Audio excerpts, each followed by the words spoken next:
හැබැයි දැන් මොකද්ද පරාජිත දේශපාලන කඳවුරු වල අභිප්‍රාය බවට පත් වී තිබෙන්නේ? පැරණි ජාතිවාදී දේශපාලන ලංකාවේ යලි මතු කරන්න. මම ජර්මනිය සංචාරයට කොටත් මම දැක්ක කියනවා LTT ප්‍රබලයක් හම්බෙන්න තමයි මම ජර්මනියට එන්නේ කියලා. ජර්මනි ඉන්නවද ඒකට? හරි. ඒකේ කියන්නේ වෙන මොකුත් නෙවෙයි. මේ නැවතර පැරණි අසාර්ථක ජාතිවාදී දේශපාලනේ. ඔයගොල්ලෝ රට පාවලා දෙන අය. තේරුණාද? ඒ දේශපාලනයට මම හිතන්නේ ආපහු ඉඩ දෙන්න බෑ. සිවාද දන්නේ. ඒකනේ වගේ ඒ දේශපාලනට අපි ඉඩ දෙන්න ඕනද? ඒ නිසා අපි මත තියාගන්න. ලංකාවේ යලි අපිට දේශපාලනය කරන්න ප්‍රජාතන්ත්‍රවාදී පිළිබඳ ප්‍රශ්න, මානවිකම් පිළිබඳ ප්‍රශ්න, ආර්ථික ප්‍රතිපත්තීන් පිළිබඳ ප්‍රශ්න, වංචා දූෂණ පිළිබඳ ප්‍රශ්න ඕනතරම් දේශපාලනය කරන්න අපිට ප්‍රශ්න සහ පරාසයන් තියෙනවා. හැබැයි කිසිවෙක් යලි අපේ රටේ ජාතිවාදය මත දේශපාලනය කරන්න උත්සාහ කරනවා නම් තිබෙන නීති ප්‍රමාණවත් නැත්නම් අලුත් නීති හදලා රේ ජාතිවාදයට ඉඩ දෙන්නේ. මොකද ජාතිවාදයේ විශාල ව්‍යසනයකට මුහුණ දෙනු රටක් අපි අවුරුදු 30කට ආසන්න යුද්ධයක් උතුරේ දකුණේ මිනිස්සු මිය ගියා. පොළොව තෙත් වෙන තරමට ලේ හැලුණා. අපේ රට විශාල ප්‍රමාණයක් ආපස්සට හැරලා ගියා මොකක් වෙනුවෙන්ද? ඒ අන්කවරක්වත් නෙවෙයි බලය ලබා ගන්නත් බලය ආරක්ෂා කර ගන්නත් ජාතිවාදී උපයෝග කරගෙන ප්‍රතිවිපාක. ඒ නිසා අපි එතන තාමත් දැඩි ලෙස ඉන්නවා. ජාතිවාදී දේශපාලනයක් අපේ රටේ ඉඩ දෙන්නේ නැහැ. අපි ජාතික සමගිය ආරක්ෂා කරන්නත් ශක්තිමත් කරන්නත් අපි වැඩ කරනවා. ඒක වැඩ කළ යුතුයි. අපිට ඕන එක රටක් එක ශ්‍රී ලාංකීය ජාතියක් කතා කරන භාෂාව අදහන ආගම යගේ සංස්කෘතියකින් අනුව වෙනස්කම් වලට භාජනය නොවන ඒ රටක් අපිට අවශ්‍ය නැද්ද අපි හම්බුනේ? නිසා අපිට අවශ්‍යයි ශ්‍රී ලාංකීය ජාතියක් හැටියට හැම කෙනාම උතුරේ ජීවත් වෙන කෙනත් නැගිටලා කියන මම ශ්‍රී ලාංකිකයෙක් කියලා. නැගිනිර කෙනත් නැගිටලා කියන මම ශ්‍රී ලාංකිකයෙක් කියලා. දකුණේ කෙනත් කියන මම ශ්‍රී ලාංකිකයෙක් කියලා. එනිසා අපි ශ්‍රී ලාංකික ජාතිය හදන්න ඕන. යලි බෙදීමේ දේශපාලනය අපි අවසන් කරා. ඒක ටිකක් ලොකු ව්‍යායාමයක්, අභියෝගාත්මක ව්‍යායාමයක්. මොකද අපි තා හොඳින් තේරුම් අරන් තිනවා. ඔතනින් තමයි යලි අපිට එරෙහිව දේශපාලනය මතුවෙන්න ඉඩ තියෙන තැන ජාතිවාදය උස්සීම. තැන ඔය පැනලාගෙන කියමින් ඉන්නේ නේ. අපි දන්නවා. ඒ නිසා අපි ජාතිවාදීට ඉඩ නොදෙමින් ඉස්සරහට ගමන් කරමින් තිබෙනවා. හැබැයි දැන් ඔබ හිතනවාද මෙවැනි ප්‍රගතිශීලී යහපත් ආර්ථික දේශපාලන සමාජීය කාර්යයක් ඉදිරියට නිකන් යන්න දෙයිද? දෙන්නේ. මේකට එරෙහිව ප්‍රතිගාමින් එකිනෙකාට එරෙහිව සතුරු කඳවුරු වල හිටපු ප්‍රතිගාමින් එකට එකතු වෙනවා. එක මිටට හරි එකතු වෙනවා. දැන් බලන්න අපි ප්‍රාදේශ සභා මැතිවරණයේදී ප්‍රාදේශ සභා ආයතන 267ක් අපි දිනුවා. ලංකාවේ පළමු වතාවට. අපි තමයි ඒ වගේ දින්නේ. ඒකෙන් 152ක් අනිත් ඔක්කොම එකතු කරත් අපේ සංඛ්‍යාව වැඩි. හැබැයි 115ක් අපි දිනලා තිබුණට අර සුම්බුන් ටික එකතු කරපුවාම අපිට වඩා වැඩි. හරිද? ඒතකොට ඒවට තියෙන වෙනම දේශපාලන ධාරාවන්. ඒවා නේද? සජිත්ගේ කඳුරු වෙනම දේශපාලන ධාරාවක්, පොහොට්ටුව වෙනම දේශපාලන ධාරාවක්. එතකොට දේශපාලන ධාරාවන් ලෙස ගත්තොත් ඒ පළාතේ ජීවත් වෙන අය අපිව තෝරලා තියෙනවා. හැබැයි මොකද කරන්නේ අර නේද? අපි තීරුවට ආයතන 115ක සමාන 152ක සමාන 152 115 ආයතන 115ක අපිට බහුතරේ නෑ. දැන් බලන්න ගොඩනගෙන විදිය. කුලියපිටිය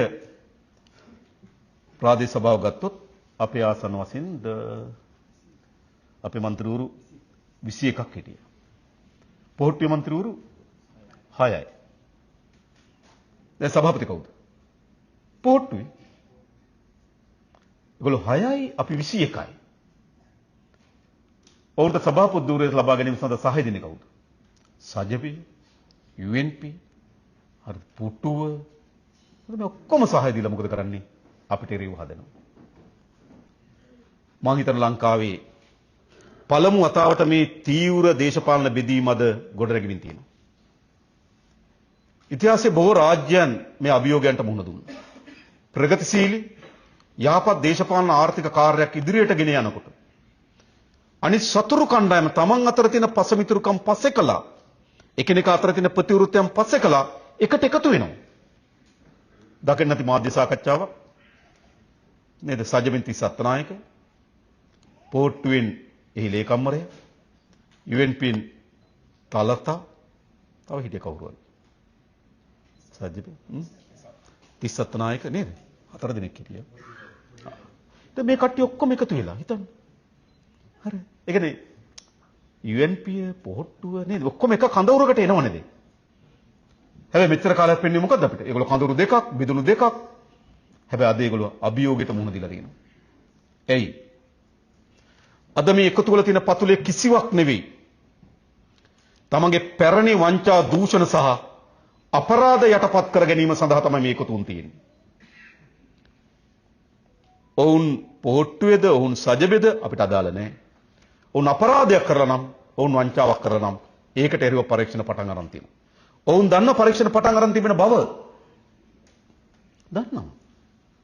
එහෙනම් මොකද කරන්න ඕනකම තිබෙන්නේ? මේ යම ගමන පරාජයටපත් කිරීම සඳහා තමන් අතර තියෙන පසමිතුරුකම් පස්සේ කළා එකතු වෙන්න ඕන. එහෙම නැත්නම් දේශපාලනිකව ගත්තොත් සජිත් ප්‍රේමදාස නාමල් රාජපක්ෂත් එක්ක එකතු වීම නාමල්ටත් අවාසි සජිත්ටත් අවාසි. නිකන් එහෙම හිතුවොත් නිකන් මතු පිටතල හිතුවොත් නේද? සජිත් නාමල් එක්ක එකතු වුණා නාමල් සජිත් එක්ක එකතු දෙන්නටම අවාසි. හැබැයි ඒගොල්ලෝ හිතලා මොකද්ද? දෙන්න බෙදලා හිටියොත් කොහොමත් අවාසි. හරිද? ඒ නිසා මොකද කරන්න ඕනද? මේකට රිව් එකතු වෙන්න ඕන. තමන් අතර තියෙන තමන්ට දිගු කාලන වෙන දේශපාලන හානිය. දිගු කාලන දේශපාලන හානියට ඊළඟ ඡන්දෙදි කොහොමද ජනාධිපති අපේක්ෂක දෙන්නෙක් ඉන්නේ? එකට නම් එකට එන්නකෝ. නේද? ඒකට නේ දැන් ඉතින් ඒකට සභා හදනවා නම් ඒකට ඒක සම්මුතියකට එනවා නම් ඒක දේශපාලන කඳවුරක්. නේද? හැබැයි ඒගොල්ලෝ දන්න දිගු කාලනේ ඒගොල්ලන්ට දේශපාලනික අවාසි වුණත් කෙටි කාලේ මේ නිශ්චිත මොහොතේදී ඒගොල්ලන්ගේ පැවැත්ම හදාගන්න නම් ජාතික ජන බලවේගයට එරෙහිව එකතු වෙන්න ඕන. ඔකද? ඒක පුද්ගලික පැවැත්ම. හැබැයි මතක තබා ගන්න. ඔය කුමක් කරත් ජාතික ජන බලවේගයට ලබා දී තියෙන ජනවරම අනුව දූෂිතයන්ට අපරාධකරුවන්ට එරෙහිව කරන පරීක්ෂණ කිසිවක් අඩපණ ඉඩ වෙන්න ඉඩ දෙන්නේ නැහැ. ඒ වගේම අපි කෙරේ ජනතාව විශ්වාසය තබලා මේ අපිට ලබා දුන්නු ජනවරම අපි කෙරේ තබා තිබෙන බලාපොරොත්තු අපි අනිවාර්යයෙන් ඉටු කරනවා. ඒ නිසා ලංකාවේ අලුත් දේශපාලනයක් මතුවලා තිනවා පළමු වතාවට. මෙතන ඔබට අපේ රට පිළිබඳ අපේක්ෂාවක් තියෙනවා. මොන වගේ රටක්ද අපිට ඕන? ඉස්සර ජනතාවට තිබුණු අපේක්ෂාවයි පාලකයට තිබුණු අපේක්ෂාවයි දෙකක්. ජනතාවට එක උවමනාවක් තිබුණා, පාලකයට තව උවමනාවක් තිබුණා. ඔබට සහතිකයක් දෙන පළමු වතාවට රටේ ආණ්ඩුවක් හදලා තිනවා. ඔබගේ උවමනාව සහ අපේ උවමනාව එකක් බවට පත් වුණු ආණ්ඩුව. ඔබට දූෂණය නතර කරන්න ඕන. අපිටත් ඒක ඕන. ඔබට දූෂිතයන් දඬුවම් දෙන්න ඕන. අපිටත් ඒක ඕන. ඔබට අපේ රටේ නීති විධාන ආධිපත්‍ය තහවුරු කරන්න ඕන. අපිටත් ඒක ඕන. ඔබට අපේ රටේ ආර්ථික පිට වඩා හොඳ ආර්ථික බට පරිවර්තනය කරන්න ඕන. අපිටත් ඒක ඕන. ඒකට මොකද්ද? ජනතාව සහ පාලකයා දෙපාර්ශ්වයක් නෙවෙයි. ජනතාව සහ පාලකයා එකට ඉන්න පාලනය ලංකාවේ ගොඩනැගිලා තියෙනවා. මේක තමයි අපේ රට ගොඩනැගීම සඳහා තිබෙන අවස්ථාව.